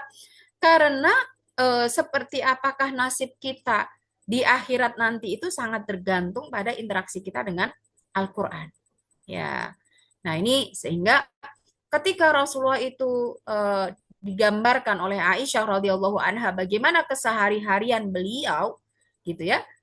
Aisyah menjawabkan khuluquhul Quran. Rasulullah itu seperti Al-Quran yang berjalan. Lisannya mengucapkan Al-Quran, mengingat Al-Quran. Kemudian perilakunya sehari-hari itu tidak lepas dari pelajaran-pelajaran ya, bimbingan dari Al-Quran. Dan orang-orang yang seperti ini ya akan diistimewakan oleh Allah Subhanahu wa taala. Sampai-sampai Rasulullah bersabda innalillahi ahlina minan nas. Allah itu mempunyai keluarga di antara manusia. Tapi bahasanya bukan akorib ya, bukan walid, bukan aulad. Karena Allah itu tidak melahirkan, tidak dilahirkan. Ahlun di sini adalah yang diperhatikan, yang menjadi tanggung jawabnya, ya, yang menjadi perhatian dan prioritasnya. Itu adalah ahlun. Siapakah itu? Ahlul Quran, ya, para ahli Quran. Hum ahlullah wa khasatuhu. Karena mereka adalah keluarga Allah yang sangat diprioritaskan, diperhatikan karena mereka menjadi hamba-hamba yang dipilih oleh Allah Subhanahu wa taala. Bahkan setiap orang yang mampu menjadi ahlul Quran, sahibul Quran, sahabat Al-Quran, banyak interaksi dengan Al-Quran, itu akan bisa memberikan syafaat 10 anggota keluarganya yang dipastikan masuk neraka bisa terselamatkan. Ya. Man qara al-Qur'an, siapa yang membaca Al-Qur'an wastadharahu, menghafalnya, wa ahalla halalahu, mengamalkannya dengan menghalalkan yang halal, wa harrama haramahu, mengharamkan juga yang haram, adkhalahu Allahu bil jannah, dia akan masuk surga. Bukan hanya dia yang masuk surga, wa syafa'ahu fi asratin min ahli batihi, dia akan membawa juga 10 orang dari keluarganya, kulluhum qad wajabat lahunna, dibawa kemana? Dari neraka ke surga. Masya Allah, ini luar biasa sekali.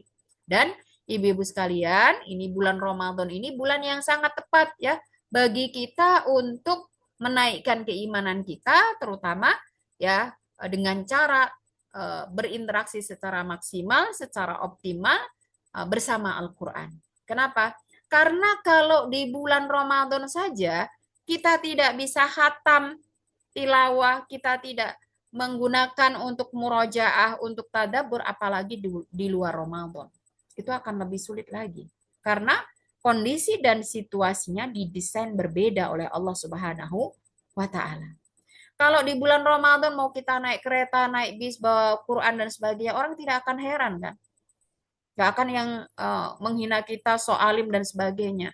Tapi kalau di luar Ramadan, itu pasti akan ada rasa gimana dan gimana, gitu ya. Nah, sehingga disitulah ya Rasulullah Shallallahu Alaihi Wasallam bersabda, "Idza jaa Ramadan, futihat abwabul jannah, wa ghuliqat abwabun nar, wa sufidatis syayatin." Mumpung syaitannya itu dibelenggu, pintu neraka ditutup, pintu surga dibuka, ya. Ini kesempatan yang luar biasa bagi kita untuk mempererat hubungan kita dengan Al-Quran. Ya, sehingga seorang ulama dari generasi tabi'in yang bernama Khalid bin Ma'dan itu berpesan kepada kita, idza futiha li ahadikum babul khair falyusri ilahi. Kalau kesempatan itu ada, kita sudah dapat motivasi, sudah memahami manfaat dan kebaikannya, segera dieksekusi, segera ditindaklanjuti. Kenapa? Fa innahu la yadri mata yuklaku anhu. Karena setiap kita itu tidak pernah tahu kapan kesempatan itu akan ditutup oleh Allah. Bisa jadi ini adalah Ramadan terakhir kita.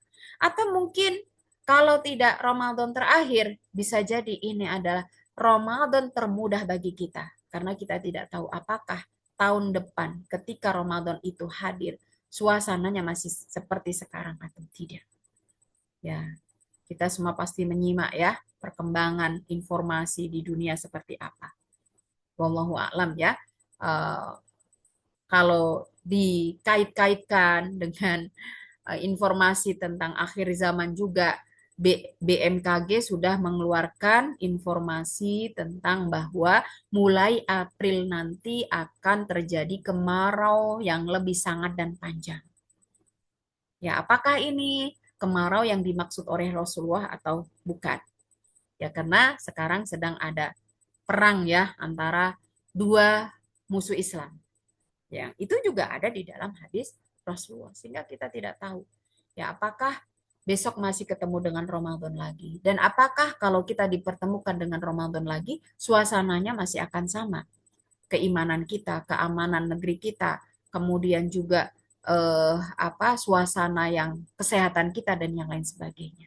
Jadi mari di kesempatan yang masih dibuka oleh Allah Subhanahu wa taala ini, Fafidalika wa fidalika faliyatana fasil mutanafisun. Kita saling support, ya, saling menyemangati, ya, untuk berlomba-lomba mendapatkan kebaikan dari Al-Quran di bulan Ramadan ini. Fastabiqul khairat. Kita saling berlomba, ya, untuk mendapatkan kebaikan-kebaikan dari sisi Allah Subhanahu wa taala. Dan semoga ya Allah berkahi sisa Ramadan kita ini, setiap aktivitas diridhoi olehnya, dan jangan lupa ya bahwa Ramadan itu kalau disebut sebagai musabakoh ya, pertandingan, kita sekarang sudah ada di babak semifinal. Tapi ini belum selesai. Justru di 10 hari terakhir itulah yang menentukan apakah kita sukses atau tidak di bulan Ramadan. Apakah kita menjadi juara yang berhak memperoleh piala atau tidak? Kenapa? Karena beliau Rasulullah Shallallahu Alaihi Wasallam bersabda, Innamal a'malu bil khawatim. Ya, sesungguhnya amal itu dinilai berhasil atau tidak tergantung pada akhirnya, tergantung pada endingnya, bukan dari awalnya. Ya, justru di akhirnya. Maka kita lihat nih, pasti ibu-ibu juga memperhatikan ya, di babak kedua ini saja sudah banyak yang tersisihkan, ya kan? Soft-soft sholat tarawih sudah mengalami kemajuan, betul tidak? Yang ikut tadarus juga begitu, ya sudah mulai berkurang, sepi gitu ya. Yang mungkin punya target tilawah dan sebagainya, tidak sedikit yang sudah mulai bosan, mulai malas begitu ya. Ini baru semifinal, belum babak final. Nah, sehingga memang betul-betul hanya orang-orang yang dipilih oleh Allah dengan mujahadah yang luar biasa itu yang bisa berending, menutup Ramadannya dengan baik. Kenapa? Karena Allah janjikan dalam surat Al-Ankabut ayat terakhir yaitu ayat 69, walladzina jahadu fina lanahdiyannahum subulana wa innallaha lama'al muhsinin. Ya, siapa saja yang bersungguh-sungguh, mujahadah itu mengerahkan kemampuan dia dengan strategi-strategi tentunya ya. Nah, ini karena masih 17 hari, jadi kalau misalnya kemarin sudah terlalu lelah harus diubah strateginya ya supaya nanti endingnya sukses gitu ya. Misalnya kalau kemarin targetnya 5 juz sehari, berat diturunkan. Supaya apa? Nanti kalau dipaksain akhir-akhir udah nggak dapet 1 juz pun gitu ya. Nah itu misalnya. Terus juga dievaluasi ya, kok tubuh sudah mulai lelah, lemah, apalagi tuh beberapa sudah mulai batuk, pilek. Nah sebabnya apa gitu ya. Nah itu harus dievaluasi juga. Apakah perlu suplemen ya, apakah harus minum yang hangat ataukah harus menambah waktu istirahat. Nah, itu perlu ya.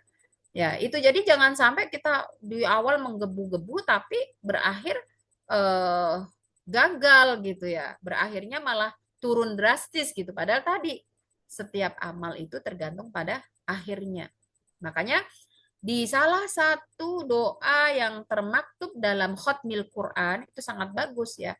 Allahumma ja'al khaira umri akhirahu. Ya Allah, jadikanlah sebaik-baik umurku itu pada akhirnya. Wa khaira amali khawatimahu. Sebaik-baik amalku adalah pada penutupnya. Wa khaira ayyami yauma alqaka fihi. Sebaik-baik hariku adalah ketika aku bertemu denganmu. Nah, itulah yang akan menentukan bagaimana keadaan kita nanti yaumil akhir. Padahal setelah kematian itu menghampiri kita, ya, kita tidak akan mati lagi setelah dihidupkan selama-lamanya.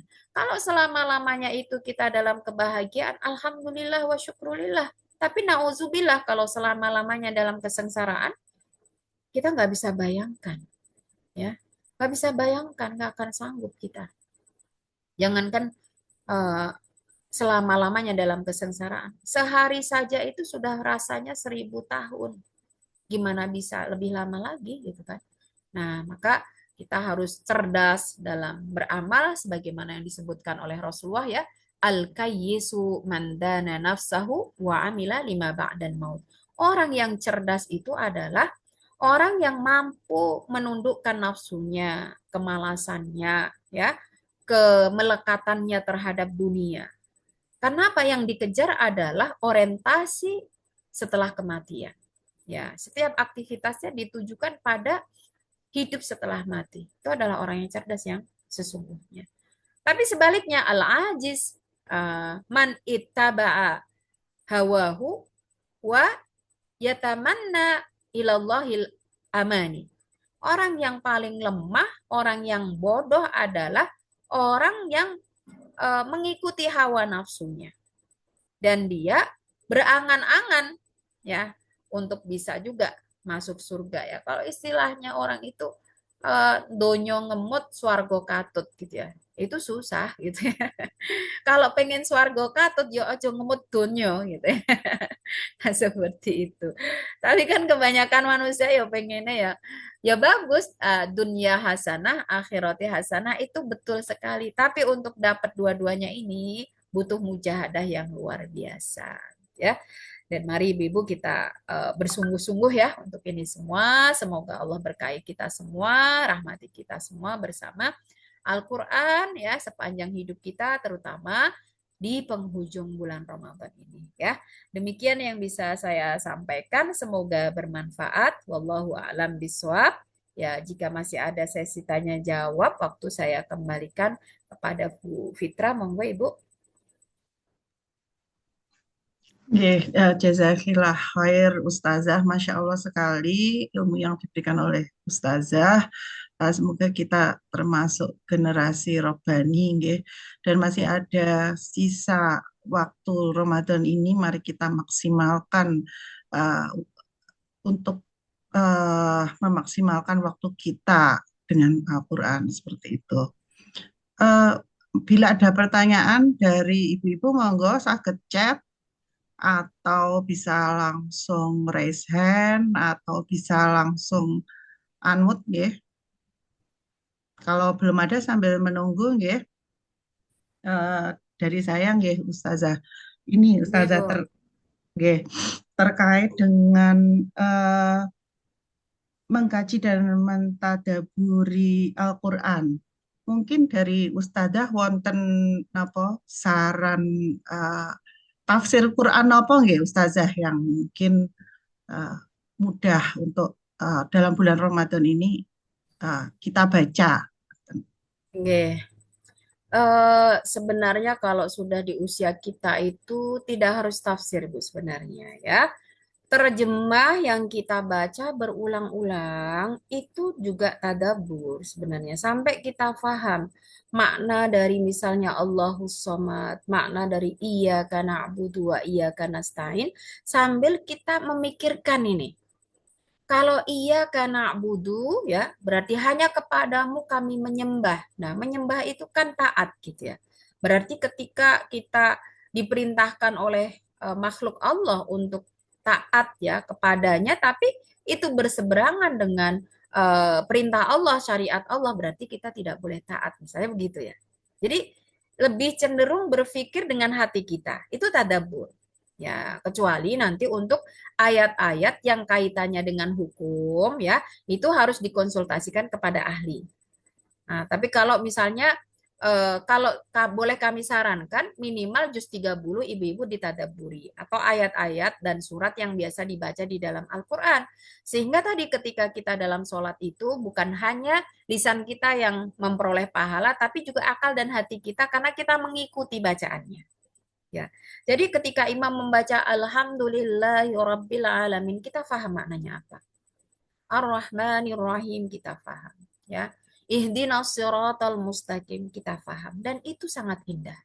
Ya, kenapa? Ketika kita sholat ada ruhnya dan juga akal kita diberi pahala oleh Allah, hati kita diberi pahala oleh Allah ya. Apalagi kalau misalnya nih ada hal-hal yang perlu kita implementasikan lebih spesifik lagi dengan memahami makna itu kita bisa gitu ya. Jadi tidak harus tafsir apa begitu ya kalau untuk tadabur ya. Karena kalau tafsir itu pasti akan dibahas dari sisi bahasanya, kemudian dari sisi bahasa Arabnya yang lebih dalam, itu akan terlalu berat gitu ya. Yang terpenting adalah bagaimana kita bisa memahami pesan-pesan Allah itu dengan bahasa kita. Itu saja sudah bagus ya. Sehingga dengan memahami dengan bahasa kita itu kita bisa menerapkan gitu. Makanya kan kalau kita beli produk ya dari produk Cina gitu kan, kita pasti cari ya terjemahannya, petunjuk pakainya gitu ya. Kenapa? Kalau enggak takut salah gitu. Nah, begitu juga Al-Quran itu kan untuk diamalkan, bukan hanya sebagai wacana gitu kan. Nah, makanya bagaimana kita bisa memahami dengan bahasa kita. Gitu saja ya. Tuh, jadi terjemah saja itu sudah cukup. Apalagi kalau misalnya ya itu tadi kalau misalnya ada kata-kata yang lebih perlu difahamkan ya di ayat-ayat hukum memang harus disampaikan oleh ahli ya itu jadi kalau juz 30 itu kan semuanya surat-surat makiyah ya itu berisikan tentang pelajaran hidup tentang keyakinan dan sebagainya itu tidak harus mendatangkan ahli gitu ya tidak harus baca tafsir tertentu terjemahnya saja saya kira sudah sangat cukup sampai kita baca berulang-ulang kita paham ya kita berbuah ilmu dari situ berbuah iman itulah tadabbur gitu itu bedanya tadabbur dengan tafsir gitu ya itu ibu wallahu a'lam. Oke, Jazakillah Ustazah. Ini ada pertanyaan. Yang pertama dari Ibu Khairunisa. Assalamualaikum, mau tanya sudah dijawab. Apa sama mentadaburi dengan hanya membaca terjemah? Sampun nggih, Iya. wau, nggih. Ya mungkin perlu ditambahkan sedikit ya. Monggo. Ada bisa sama bisa beda. Ya. Kalau dibaca terjemah saja tidak sampai membekas di akal kita atau hati kita tidak sama. Jadi tadabur itu membaca dengan terjemah sampai membekas ya, sampai membekas di dalam hati, berbuah iman, di dalam akal berbuah ilmu, lalu kita bisa mengambil pelajaran dan mengamalkan. Nah, itu tadabbur. Ya, sehingga membaca terjemahnya mungkin tidak cukup sekali, Bu. Ya, jadi harus berkali-kali sampai kita dapat pemahaman tadi ya. Gitu. Oke, untuk pertanyaan berikutnya.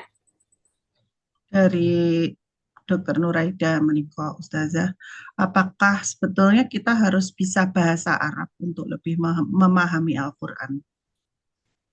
Ya, sebenarnya tidak harus, tapi kalau kita bisa bahasa Arab, itu akan sangat luar biasa manfaatnya, ya.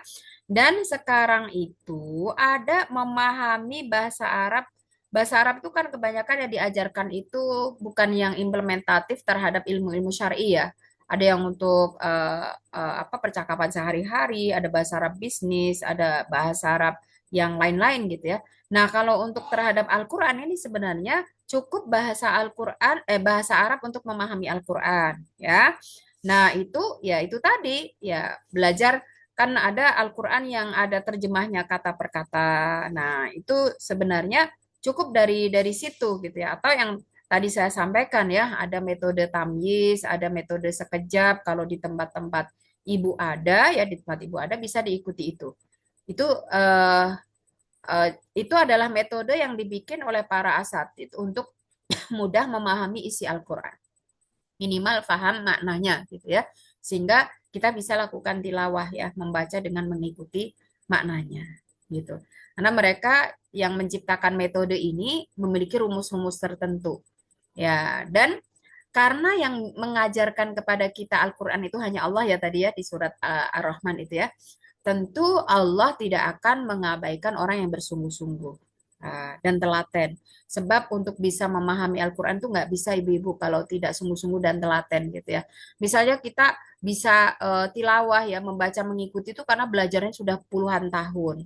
Jadi kita tidak boleh ketika belajar pengen menjadi ahlul Quran, pengen bisa tadi ya memahaminya itu hanya menyediakan waktu 1 tahun, 2 tahun gitu ya. Terus kalau belum mampu terus ditinggalkan, oh berarti susah nggak bisa dan sebagainya. Nah itu berarti kita dijauhkan dari rahmat Allah itu. Kalau kita memang pengen betul-betul ya, pokoknya sampai kapanpun kita ikuti. Ya. Nah kalau di Jawa Tengah ini ada program semuanya ikut apa kelas sekejap ya supaya itu sebagai apa namanya program salah satu program untuk merevitalisasi ya hubungan kita dengan Al-Qur'an. Ya. Jadi karena beberapa kali agenda sehari bersama Al-Qur'an itu ya capaian hafalan itu sangat jauh gitu ya. Oh mungkin memang dari usia kita sudah bukan menghafal lagi, dari usia kita adalah targetnya memahami ya maknanya gitu ya sehingga dibikinlah kelas-kelas memahami Al-Qur'an. Nah, itu ya. Nah, itu ada yang pakai metode sekejap, ada yang pakai metode tamyiz gitu ya. Atau kalau ibu-ibu mau mandiri, bisa bikin kelas sendiri, membaca sembari mendiskusikan maknanya gitu. Dan sebenarnya di beberapa kurikulum halakah kan sudah dibikin begitu ya. Makanya misalnya hari ini membahas surat Al-Asr hanya 3 ayat saja. Itu kenapa hanya 3 ayat? Bukan hanya dibaca, tapi dibaca, dimaknai, didiskusikan bersama gitu kan. Apa sih pelajaran yang kita peroleh begitu? Kan sudah beda dengan dulu. Ya, dibikin kurikulumnya itu karena memang kita lebih didekatkan dengan kurikulum tersebut untuk paham, bukan untuk hafal gitu. Ya, bukan untuk hafal tapi untuk paham sehingga untuk paham ini targetnya tidak melangit gitu ya, tapi dari 3 ayat itu membekas. Ya, ada bekas, ada pemahaman yang bisa kita implementasikan dalam kehidupan sehari-hari. Begitu Ibu, sudah terjawab Eh, ya? sudah terjawab, ya, Dokter Nuraida. Eh, kalau belum ada lagi, ini ada dari saya, Ustazah.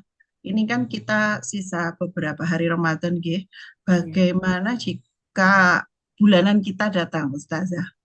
Tapi sebenarnya beliau Ustazah sudah ada bukunya, nggih. Mungkin apa Iya. namanya sebagai apa namanya Oke. dispil Ustazah Ya, sekaligus boleh, Bu, dispil. boleh. Pengen deket dengan Quran tapi bulanannya datang, ngaten Ustazah. Oke. Masya Allah, ini setiap Ramadan itu ada pertanyaan seperti itu ya. Meskipun saya udah bikin buku tentang haid itu berkali-kali Bu sebenarnya itu sudah ya. Dari panen pahala saat haid ya, kupas tuntas haid nifas sisi hadoh yang terakhir itu ya. Itu luar biasa ya antusias dari masyarakat gitu ya, terutama ketika di bulan Ramadan itu pasti apalagi kalau sudah mendekati 10 hari terakhir tuh pertanyaan yang muncul sama seperti yang Ibu tanyakan tadi ya. Gimana supaya kita tetap bisa dapat Lailatul Qadar, supaya dapat pahala dari Al-Qur'an gitu ya. Sebenarnya dari sisi hukum tidak ada larangan bagi wanita haid itu untuk membaca Al-Qur'an. Ya, itulah yang lebih kuat ya. Pendapat yang melarang membaca Al-Qur'an itu hadis yang digunakan doif. Ya. Dan semua ulama sepakat bahwa hadis doif itu tidak bisa digunakan untuk menetapkan hukum. boleh atau tidak gitu ya. Jadi hadis doif itu hanya boleh diterapkan untuk fadhailul amal, untuk amal-amal yang sifatnya fadilah ya, keutamaan. Misalnya kalau kita kaji dari surat Yasin gitu ya, itu kan salah satu keutamaan surat Yasin itu kalau dibacakan kepada orang yang sakaratul maut akan meringankan gitu ya. Itu hadisnya doif, tapi itu boleh diamalkan. Gitu ya. Karena apa? Utama saja nggak sampai sunnah gitu ya. Nah itu. Kalau larangan ya, apalagi sampai haram, sampai wajib, sampai makruh, sunnah itu hadisnya tidak boleh doif. Ya itulah yang menjadi sebab perselisihan ulama.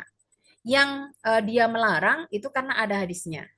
Yang dia membolehkan karena hadisnya doif. Nah gitu ya. Itu.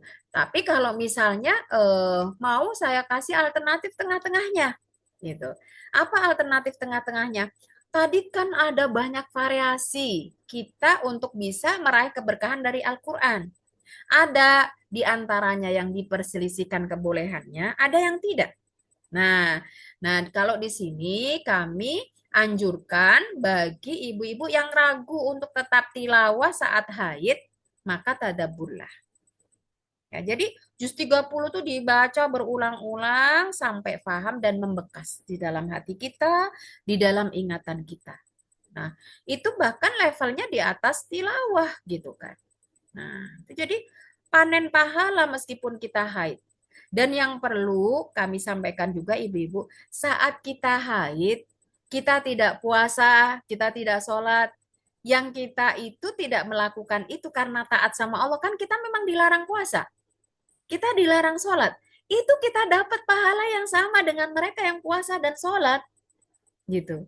Karena mendapat pahala itu tidak melulu dari melakukan sesuatu, meninggalkan yang dilarang oleh Allah. Nah, meski itu ibadah yang kita tinggalkan, itu berpahala, gitu ya. Berpahala. Jadi jangan khawatir kalau kita sedang haid, apalagi di 10 hari terakhir itu kehilangan ladang amal, gitu ya. Dan yang perlu kita perhatikan juga di antara amal yang luar biasa itu puncaknya di bulan Ramadan bukan berapa kali khatam, bukan berapa hari, berapa malam kita iktikaf, tapi bagaimana kita memperoleh ampunan dari Allah Subhanahu wa taala di bulan Ramadan ini. Itu adalah puncaknya. Ketika kita sedang haid tapi kita betul-betul ya menangis di hadapan Allah, memohon ampunannya. Meski kita tidak sedang iktikaf di masjid, meski kita tidak sedang menghatamkan Al-Qur'an, itu jauh lebih berharga ya. Apalagi ketika kita ridho dengan apa yang menjadi ketetapan Allah sehingga kita terhalangkan untuk iktikaf, kita terhalangkan untuk puasa, tapi kita ridho. Ya, itu amalan hati itu jauh lebih bermakna. Apalagi ridho dengan ketetapan Allah. Itu luar biasa. Karena apa? Karena Allah sendiri yang mengatakan, ya, siapa yang ridho dengan ketetapanku, aku juga akan ridho terhadap dirinya. Siapa yang komplain dengan ketetapanku, aku tidak menyukai dia. Gitu. Ya, jadi ridho Allah ini melebihi segala apapun. Ya, makanya para sahabat itu mendapatkan level tertinggi dari Allah, radhiyallahu anhum wa radu anhu. Itu level tertinggi dari hidup seseorang ketika diridhoi oleh Allah Subhanahu wa taala. Kita semua tahu ridho orang tua saja sedahsyat itu, amazing itu dampaknya dalam kehidupan kita. Bagaimana dengan ridho Allah Subhanahu wa taala? Sehingga banyak di antara para sahabat yang mendapatkan jaminan surga dari Rasulullah Shallallahu Alaihi Wasallam itu bukan pada amal dohirnya, tapi amal hatinya, keikhlasannya, keridoannya atas ketetapan Allah, dan juga hatinya yang bersih dari iri, dengki. Kan banyak hadis tentang itu ya. Nah itu memang saya tuliskan juga di buku saya itu ya. Jadi bagaimana kita meraih ya pahala dari keadaan kita ya, sehingga di dalam sebuah hadis yang diriwayatkan dari Aisyah radhiyallahu anha, itu salah satu indikator kita ridho itu ya diajarkan oleh Rasulullah. Rasulullah itu sebagaimana dikatakan Aisyah, karena Rasulullah idza ra'a ma yuhibbu. Ketika yang dihadapi itu sesuatu yang beliau harapkan itu ya. Yaqulu alhamdulillahilladzi bi ni'matihi tatimmus shalihah. Itu yang dibaca. Wa idza ra'a ma yakrah, tapi ketika yang disaksikan itu sesuatu yang tidak sesuai harapan, ya misalnya aduh haid di 10 hari kan nggak sesuai harapan misalnya gitu ya. Itu beliau memberikan contoh dengan tetap membaca alhamdulillah ala kulli hal. Kita tetap bersyukur atas segala karunia yang Allah berikan ini. Karena kita nggak harus sholat, kita nggak harus puasa, tapi dapat pahala yang sama. Kenapa? Karena kita ridho dengan ketetapan Allah. Gitu. Kan memang disebut dalam hadis ya, idza marido ahadukum aw safara kutiba lahu ma kana yaf'aluhu sahihan muqiman. Ketika seorang sakit, ketika orang safar, dengan sakit dan safarnya itu dia terhalang dari aktivitas yang biasa dia lakukan. Murni hanya karena Allah Subhanahu wa taala. Maka dia tetap dituliskan untuknya pahala yang sama yang seperti dia lakukan saat dia tidak sakit, saat dia tidak safar, saat dia tidak haid. Nah, seperti itu. Ah, yang diberikan oleh beliau Rasulullah Shallallahu Alaihi Wasallam. Gitu ya Ibu ya. Jadi silahkan banyak variasi amal yang bisa kita lakukan ya. Selain daripada itikaf, daripada puasa, daripada sholat ya. Tadabbur Al-Quran bisa, mendengar Al-Quran bisa ya. Kemudian menyimaknya juga bisa. Kemudian juga murojaah bidunin nador bisa ya. Kan yang diperselisihkan bacanya ya baca. Sebenarnya yang disepakati, yang diselisihi, yang disepakati ulama itu menyentuh mushafnya. Nah, sekarang kan kita bisa pakai HP, kita bisa pakai apa Al-Qur'an terjemah. Itu bukan mushaf. Jadi bisa disentuh kapan saja ketika kita dalam keadaan berhadas sekalipun gitu ya. Itu juga kita bisa memborong pahala bahkan ketika kita membantu orang lain supaya puasanya lancar. Nah, itu ada di masa Rasulullah ada yang membatalkan puasa ya, bukan haram puasa tapi dia batalkan. Tapi dengan itu dia bisa bantu banyak orang, Bu. Nah, Masya Allah, Rasulullah sampai bersabda gitu ya. Dahabal muftirun al yauma bil ajri. Hari ini orang-orang yang membatalkan puasa memborong pahala. Nah, itu tergantung daripada kita kan. Yang penting apa? Produktivitas kita. Gitu ya. Wallahu a'lam bishawab. Termasuk napa niku untuk membuka suatu majelis menika berarti masih saged nggih Ustazah. Oh, sangat boleh, Bu. Jadi kalau menjadi guru Al-Quran itu tidak ada larangannya, sedang haid atau tidak mengajarkan Al-Quran, nggak ada yang melarang sama sekali. Ya seandainya dilarang itu sangat menyulitkan, karena mengajarkan Al-Quran itu kan punya target. Nanti gurunya yang haid, terus besok muridnya yang haid, besok ini kan nggak jadi, gitu. Makanya Oke. nggak ada perselisihan ulama di sini gitu ya, bahwa wanita yang sedang haid itu tidak boleh mengajarkan Al-Quran, nggak ada. Ya, yang diperselisihkan hanya tadi kiroah dan tilawah itu tadi. Itu pun pendapat yang lebih kuat cenderung tidak melarang. Ya, itu ya. Cuman kan mungkin karena sudah menjadi kebiasaan yang membekas di hati itu kadang nggak srek gitu ya. Kalau mau baca ya monggo pakai alternatif lain tadi. Gitu. Ya Bu Nggih. ya. Allahu a'lam. Jazakillah Ustazah, mungkin ada dari ibu-ibu lain. Belum ada. Mungkin satu pertanyaan terakhir nggih Ustazah mengenai mengamalkan Al-Qur'an. Hari-hari ini mengamalkan Al-Qur'an itu memang terasa seperti terasing nggih Ustazah. Eh, Bagaimana pripun nggih Ustazah? Iya, memang itulah yang disabdakan oleh beliau Rasulullah Sallallahu Alaihi Wasallam ya. Di antara salah satu tanda semakin dekatnya dengan kiamat adalah orang-orang yang berpegang kepada kebenaran itu diumpamakan seperti memegang bara api, ya, menyakitkan, ya, menyusahkan, menyengsarakan mungkin, gitu ya. Tapi ya sebagai seorang mukmin ya, selama itu benar harus ditahan. Selama itu benar harus bertahan. Ya, kenapa? Karena sesengsara-sengsaranya hidup di dunia itu hanya sementara.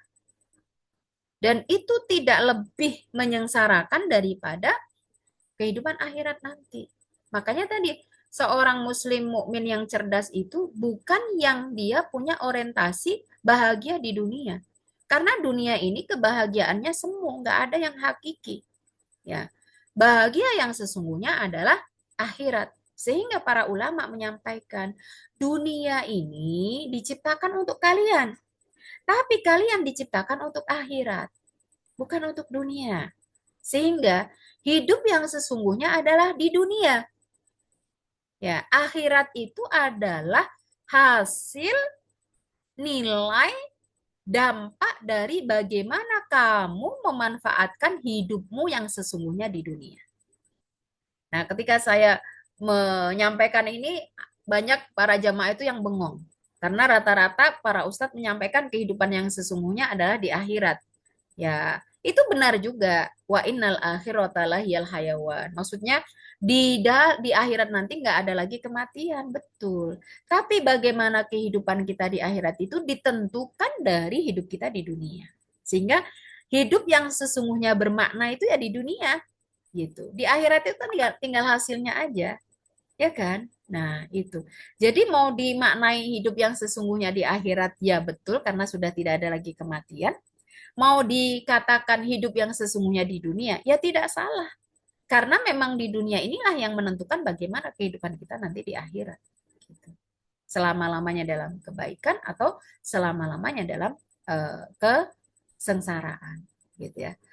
Jadi itulah juga yang digambarkan oleh Rasulullah, bahkan semakin dekat dengan kiamat ya, itu orang-orang yang benar itu semakin menjadi istilah di dalam hadis itu ghuraba, asing gitu ya. Tapi tidak apa-apa. Meskipun demikian, jangan enggan untuk menjadi yang asing ini. Ya, itu karena kalau kamu tidak menjadi yang asing ini, ya mau rame-rame di neraka itu tidak lebih enak daripada sepi-sepi di surga gitu ya. Jadi lebih enak dipaksa menjadi baik daripada senang-senang menjadi jelek gitu kan. Nah, itu. Dan yang paling menentukan ibu-ibu sekalian ya, agar ya berat memang berat, tapi bisa menjadi ringan ketika apa? Kita bersama komunitas orang-orang yang baik ya. Itu sangat menentukan. Selalu Rasulullah berpesan almar'u ala dini khalilihi. Untuk menjaga agamamu itu kamu perlu partner, perlu circle, perlu komunitas gitu ya. Dan komunitas kamu itulah yang paling menentukan. Jika kita salah komunitas, ya salah pergaulan, maka juga akan salah gaya hidup kita. Tapi kalau kita benar, kita tepat dalam bergaul, ya seperti yang digambarkan oleh Rasulullah, kamu bergaul, berteman, berkomunitas dengan penjual minyak wangi, ya kamu akan ikut wangi. Tapi kalau komunitas kamu itu adalah pandai besi, ya kamu akan kecipratan baraknya gitu ya, asapnya, baunya. Nah, itu sudah pasti ya di mana-mana. Itu saling sangat menentukan. Itu adalah biah ya, lingkungan, komunitas, circle, apalagi lah istilahnya gitu ya. Siapa besti kamu, siapa uh, kalau anak-anak itu bolo kamu gitu ya. Nah, itu sangat penting ya. Insya Allah dengan bersama-sama itu akan saling menguatkan satu dengan yang lainnya. Jadi jangan pernah melepaskan diri dari kebersamaan bersama orang-orang yang berusaha untuk menjadi lebih baik. Itu nikmat yang terbesar kalau menurut saya. Itu tetap berada di komunitas yang baik. Allahu a'lam. Jazakillah Ustazah. Saya rasa Baik. tidak ada yang lain, Dan Tapi ternyata ibu-ibu tidak pada tertidur kan ini ya? ini enggak, ini masih full ini Ustazah. Oh, Kalau tertidur sudah live group Ustazah. oh gitu ya. Ya, ini masih full sampai Harus tiga puluh ada. tiga. Oh, Masya Allah, Barakallahu fikum, Masya Mohon, Allah. mohon maaf Ustazah, mohon maaf Ya. Bu Moderator Nji. Boleh Ya, monggo. bertanya satu? Monggo, ada ternaning, monggo. Nji. Mohon izin ini apa menawa diberikan pesan-pesan buat kami nih para emak-emak yang mungkin juga pikirannya apa ya mungkin di akhir Ramadan itu pikirannya semakin apa ya bermacam-macam beraneka ragam. Ya diberikan apa ya pesan-pesan buat kami tips agar nanti bisa husnul khotimah biar bisa apa diwisuda dengan apa ya nilai yang seoptimal mungkin menyelesaikan apa kuliah apa menempuh pendidikan di bulan di pondok Ramadan ini di masa pesantren Ramadan ini gitu Ustazah. J, baik Ibu. Bu. Ini banyak Bu dokter ya ternyata ya. Ini circle-nya para dokter berarti ya. Masya Allah, barakallahu fikum ya. Ya, kalau Baik untuk ustazah yang isi selalu full dan selalu ini qualified semua ini. Ada yang Masya sambil Allah, Alhamdulillah. operasi juga ustazah ini, kayak Masya di Allah, WA. barakallahu fikum. Luar biasa ini ya. Oke, untuk tipsnya ya Ibu-Ibu ya. Jadi mulai sekarang coba di list ulang ya amalan-amalan istimewa yang kita kita ingin capai di bulan Ramadan ya, misalnya apakah tilawahnya, apakah murojaahnya, apakah sedekahnya atau apa ya. Kalau misalnya sampai pada hari ke-17 atau 18 ini tidak ada kendala, maka harus dinaikkan tingkatannya. Kalau ada kendala justru diturunkan supaya nanti bisa istiqomah sampai endingnya gitu ya. Diturunkan tidak masalah gitu ya. Diturunkan untuk bisa istiqomah itu tidak masalah. Tapi kalau tidak diturunkan akhirnya nanti endingnya justru menurun itu malah jadi masalah gitu ya. Itu ya. Itu silakan di list ulang. Kemudian juga misalnya ada kendalanya, kendalanya apa gitu ya. Aduh, kalau baca Quran sedikit ngantuk gitu ya. Nah, ngantuk itu sebabnya apa? Ya misalnya, oh tadi ternyata saya terlalu banyak makan berat, ya berarti dikurangi makanan beratnya, begitu ya. Itu strategi ya, siasat kita untuk ini. Jadi memang kehidupan seorang Muslim itu akan terus terus menjadi baik ketika ada muhasabah dan muhasabah ya. Jadi apapun itu dievaluasi, hariankah, pekanankah, gitu ya. Apalagi ini di bulan Ramadan, gitu ya. Misalnya, apalagi kita males gitu ya. Yang bikin males apa? Kebanyakan scroll HP. Nah, berarti HP-nya dikurangi scrollnya. Itu ya kan banyak, pasti setiap penyakit itu kan ada penyebabnya ya, Bu ya. Nah, kita tidak akan bisa melakukan ilaj atau terapi kecuali kita paham apa sebab penyakit tersebut. Yang terpenting adalah kita menganalisa atau mendiagnosa ya sebabnya itu apa. Nanti baru kita terapi. Dan ibu-ibu sekalian, mumpung ini ya belum masuk ke 10 hari terakhir, kalau ibu-ibu punya agenda ya atau punya gawe atau punya list belanja yang belum terbeli misalnya. Nah, tolong segera dilakukan sekarang. Ya. Kalau misalnya bisa dilakukan secara online, lakukan secara online saja. Karena dimanapun tempat belanja di hari-hari ini, apalagi nanti kalau THR sudah keluar, itu pasti ramai dan pasti ngantri gitu ya. Dan itu wasting time gitu ya. Itu menghabiskan banget waktu gitu. Jadi sangat eman-eman dengan setiap detik yang akan terlewat dari kita gitu ya. Terus terang kalau saya untuk Ramadan itu malah nggak pernah belanja offline atau datang ke toko Bu Ibu ya. Jadi sudah selesai sebelum Ramadan, kalau masih ada hal-hal yang kurang ya kita sekarang dimudahkan dengan belanja online saja. Jadi tidak harus ngantri, tidak harus milih, tidak harus ini gitu. Yang penting kan kalau kita sudah punya list kebutuhan apa kan jelas. Nanti kalau kita tidak seperti itu, kita datang ke toko itu malah justru yang nggak masuk list aja masuk loh gitu ya. Dan itu pasti memakan waktu gitu ya. Nah, itu jadi monggo ini mumpung masih ada beberapa hari ya untuk masuk 10 hari terakhir ya. Nah, ibu-ibu 10 hari terakhir itu waktu paling spesialnya di malam hari nggih ibu-ibu nggih. Ini sudah bergeser. Dan di malam hari itu beda bida desain. Ya, kenapa? Karena mendesain malam itu dengan rasa ngantuk. Nah, ini juga perlu strategi tertentu. Ya, nggak akan mungkin kita itu bisa maksimal di malam hari kalau pagi harinya kita sudah terlalu lelah. Gitu. Jadi, usahakan meskipun sebentar untuk tidur siang. Ya, atau qobla duhur misalnya. Atau kalau ibu-ibu bekerja bisanya sore, sore aduh harus nyiapin buka, beli aja gitu ya. Itu salah satu strateginya. Jadi kalau di dalam Islam itu ada fikih prioritas, itu penting untuk kita pahami. Ada yang mendesak karena waktunya terbatas, ini harus diprioritaskan gitu ya.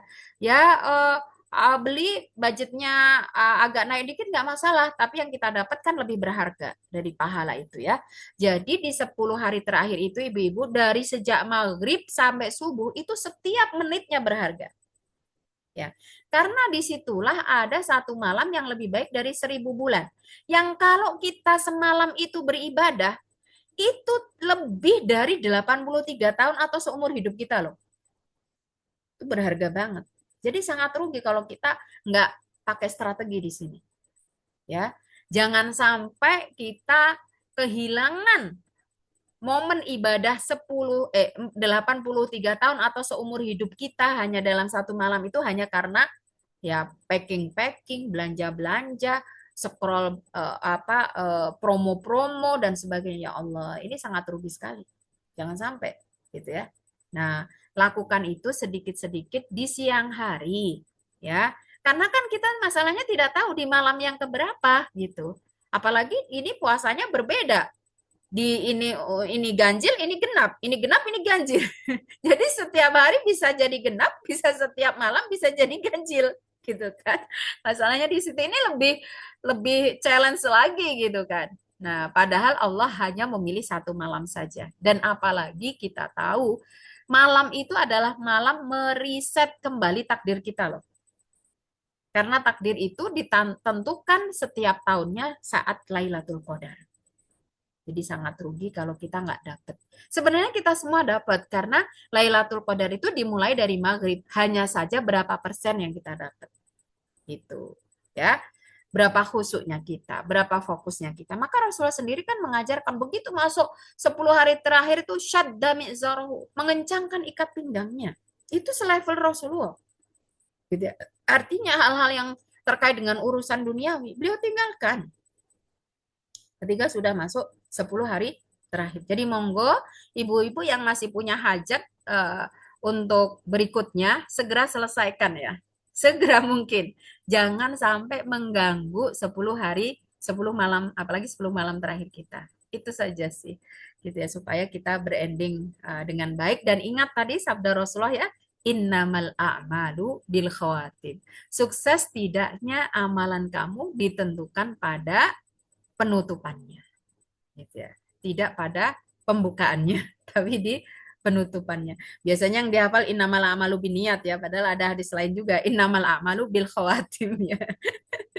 Itu ibu-ibu. Sampun ibu, siapa tadi ya yang bertanya? Ibu Naning ya, Bu Dokter Naning tadi atau siapa ya? Yes, nggih, jasa kira Sampun. khairan. Kamu Terima kasih. cekap? Matur nuwun, sampun, matur nuwun. Ibu, monggo. Nggih, mboten wonten malih nggih. Masya Allah Ini sudah sudah dua hampir jam 7 loh ternyata Ence, ibu-ibu. sudah Masya 2 Allah. jam Ustazah. Kalau Ustazah yang ngisi selalu full sampai terakhir. Nggih, saya rasa ini sudah waktunya ibu-ibu juga hari Sabtu niki ada yang beberapa Kerja banyak juga juga yang ya. nggih bekerja Ustazah hari Sabtu. Kita tutup nggih, sebelum itu monggo kita berfoto seperti biasa. Dibuka videonya. Oke. Ya.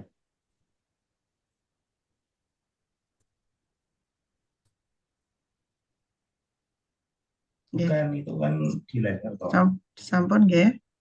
Maksudnya nanti itu kan cuma fiksasi satu. Maksudnya itu otot kayak bahu gitu loh, fiksasinya itu. 1, 2.